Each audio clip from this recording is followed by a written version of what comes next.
चलिए स्टार्ट करते हैं। पाइथन निष्पत्ति अल्फ़ा का व्यवहारिक मान क्या होगा?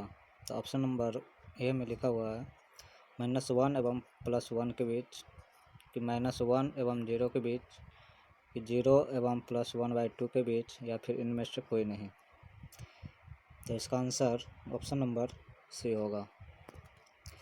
तो पाइथन निष्पत्ति का मान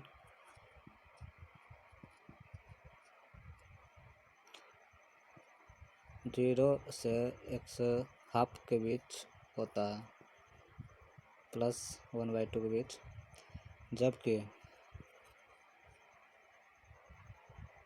घर्षण गुणांक का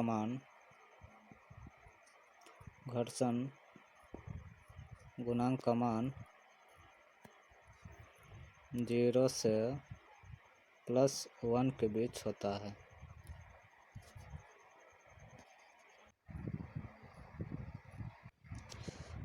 लिखा हुआ है यदि किसी निकाय पर कार्यत्व वाला घूर्ण शून्य है तो निम्न में से क्या स्थिर होगा? कोणीय संवेग। संवेग दो तरह का होता है, एक रेखीय संवेग, एक कोणीय संवेग। अगला क्वेश्चन 3।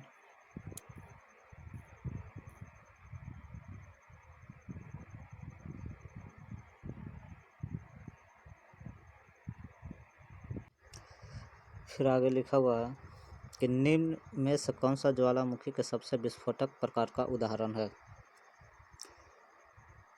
तो ज्वालामुखी के सबसे विस्फोटक प्रकार का उदाहरण है कैल्डेरा, मोनालुआ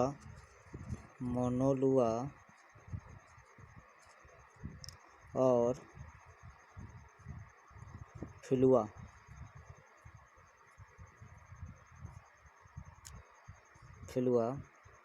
कैल्डेरा विस्फोटक का उदाहरण है। फिर अगला लिखा हुआ है यदि दो वस्तुओं ए और बी के द्रव्यमान क्रमशः 8 kg और 28 kg हो तो किसका जड़त्व अधिक होगा? तो यहाँ जिसका द्रव्यमान अधिक होता है उसका जड़त्व अधिक होगा, इसलिए ऑप्शन नंबर बी। फिर अगला क्वेश्चन है, फिर अगला लिखा हुआ है निम्न में से किस स्थान पर जी का मान सर्वाधिक है? एक में माउंट एवरेस्ट की चोटी, बी कुतुब मीनार की चोटी, की विषुवत रेखा किसी स्थान पर, या फिर अंटार्कटिका में किसी कैंप पर। इसका ऑप्शन नंबर डी, अंटार्कटिका में किसी कैंप पर। ध्रुव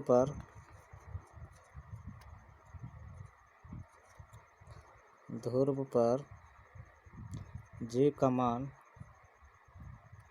अधिकतम होता है पृथ्वी के तल से। दूसरा नंबर, पृथ्वी के तल से ऊपर या नीचे जाने पर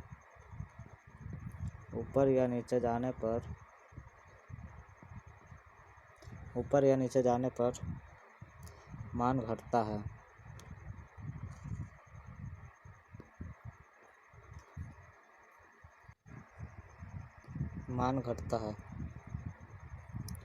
फिर अगला क्वेश्चन, कब हवा के सापेक्ष पानी का अपवर्तनांक 4/3 है तथा कांच का अपवर्तनांक 3/2 है, तो कांच के सापेक्ष पानी का अपवर्तनांक कितना होगा? तो जल बटा वायु का अपवर्तनांक 4/3, कांच का अपवर्तनांक 3/2। तो जल का अपवर्तनांक कांच के सापेक्ष निकालना है, तो होगा जल बटा कांच जल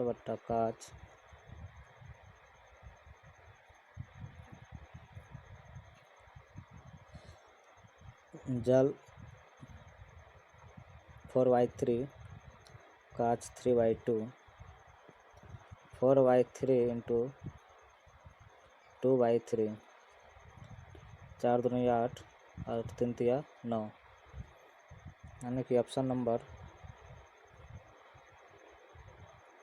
सी 8/9। बोला लिखा हुआ है एक अवतल दर्पण की फोकस दूरी 20 सेंटीमीटर है। अवतल दर्पण है इसलिए f बराबर -20 सेंटीमीटर।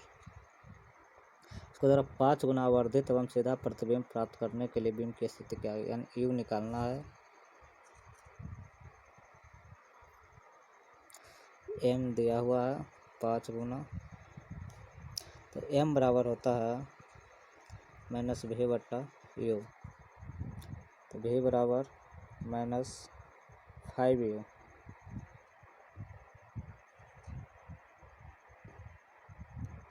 तो सूत्र होता है 1/f बराबर 1/u प्लस 1/v। 1/f बराबर 5 - 1/5u। एक स्टेप छोड़ दिए हैं, कर लीजिएगा। 1/f बराबर 4/5u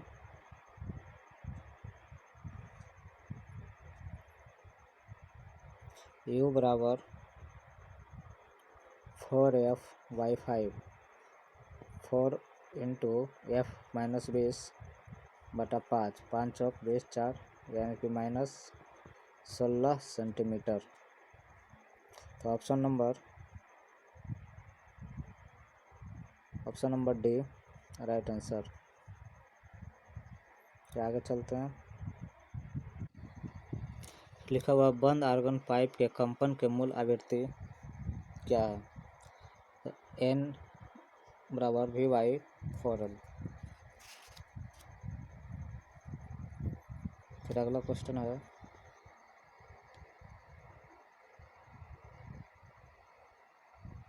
चलिए ए और बी के मध्य परिपथ की तुल्य धारिता 15 μF है, तो धारिता ज्ञात कीजिए। धारिता ज्ञात करना है, तो इसमें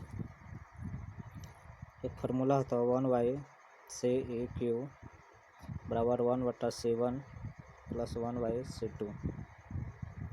तो CEQ यानी तुल्य धारिता 15 μF है, 1/15 बराबर C1 1/20 प्लस 1/C2। तो 1/C2 बराबर 4 - 3/60।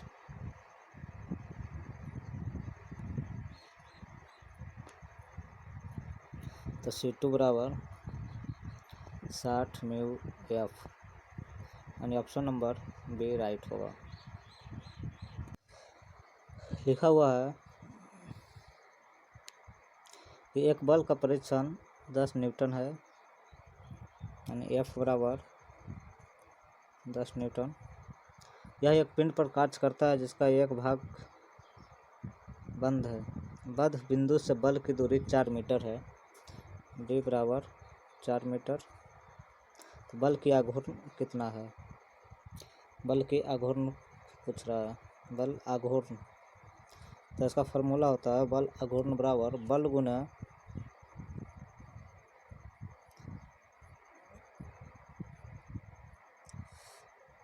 गुना दूरी, लंबिक दूरी। तो बल 10 × 4 = 40 और न्यूटन में मीटर। तो option number D right answer. फिर अगला दिया हुआ है, लिखा हुआ है कि मार्च 2018 तक यूनेस्को द्वारा जारी मानवता की अमूर्त सांस्कृतिक विरासत को प्रतिनिधि सूची में भारत को कितने विरासत की जगह दी गई है। तो मानवता की अमूर्त सांस्कृतिक विरासत की प्रतिनिधि सूची में भारत को 13 विरासत को जगह दी गई है।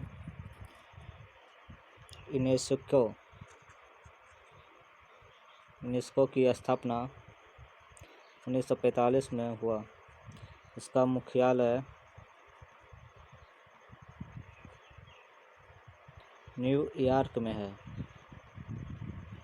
न्यूयॉर्क में है। इसकी स्थापना के लिए मानव जाति की बौद्धिक और नैतिक एकजुटता को विकसित करने के लिए की गई थी। यूनेस्को इसलिए स्थापना की गई थी तो मानव जाति की बौद्धिक और नैतिक एकजुटता को विकसित करने के लिए की गई थी। फिर अगला लिखा हुआ है, उच्च न्यायालय का न्यायाधीश अपना त्यागपत्र किसे देता है? तो ऑप्शन नंबर ए, राष्ट्रपति को। अनुच्छेद 217 के तहत राष्ट्रपति को उच्च न्यायालय का न्यायाधीश अपना त्यागपत्र दे सकता है, जबकि 219 अनुच्छेद के तहत उच्च न्यायालय के न्यायाधीश के राज्य का राज्यपाल शपथ दिलाता है। राज्य के राज्यपाल को शपथ दिलाता है।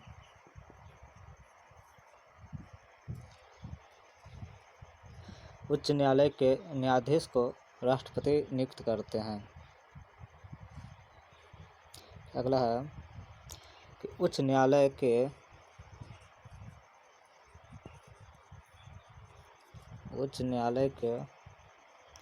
न्यायाधीश को राष्ट्रपति नियुक्त करते हैं।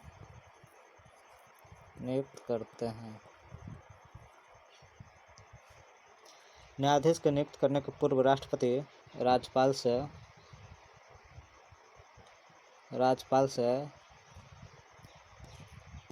परामर्श लेते हैं।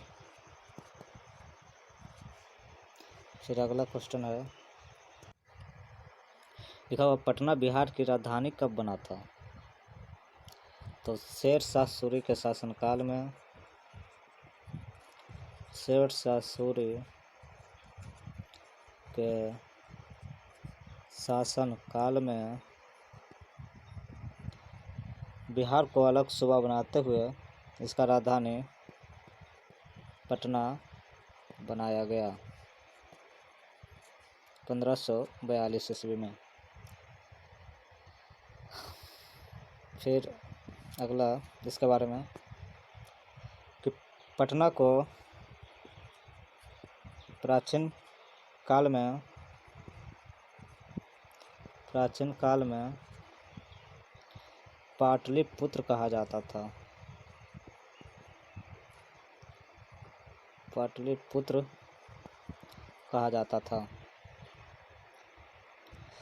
पाटलिपुत्र का स्थापना यानी संस्थापक हर्यक वंश के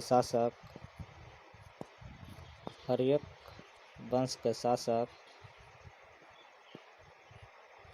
उदयन ने किया।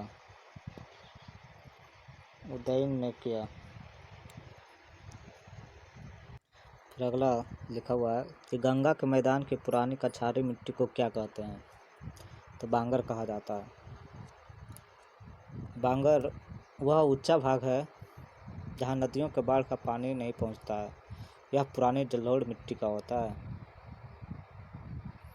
गंगा एवं तराई क्षेत्र की मिट्टी को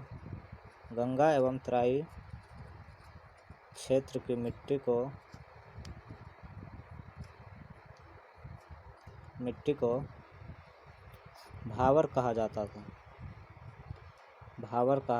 भावर किसे कहा जाता है? गंगा एवं तराई क्षेत्र की मिट्टी को भावर कहा जाता है। गंगा के मैदान की नई जलोढ़ मिट्टी को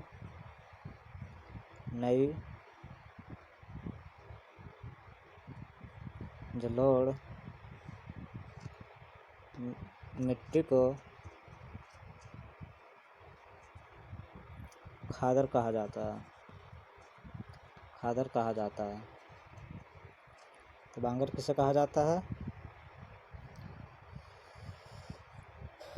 गंगा के मैदान की पुरानी कछारी मिट्टी को बांगर, गंगा के मैदान की नई जलोढ़ मिट्टी को खादर कहा जाता है, जबकि गंगा एवं नदियों के तराई क्षेत्र की मिट्टी को भावर कहा जाता है।